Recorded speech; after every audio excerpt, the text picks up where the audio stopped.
Hello everyone, and in this video I will show you how to use the drag and drop feature on your Mac. So for example, if I open Finder and in the download folder you can see the Mac folder. If I go there, and there are a bunch of documents right here, and there's a folder named personal which is completely empty.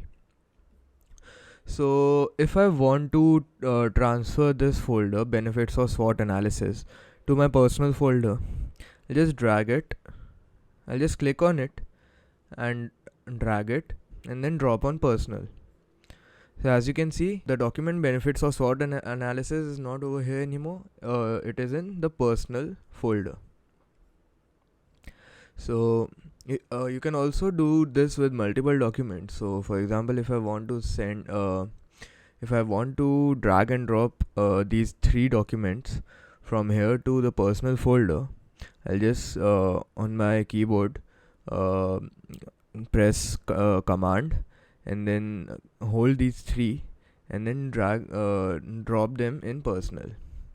So as you can see, these three documents have been dropped in this personal folder and they are not here anymore.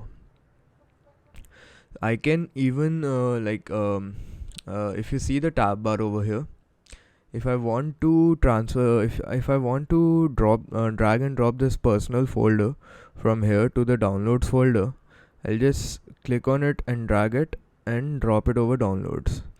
So if I go to downloads again, you'll see that the personal folder is now here.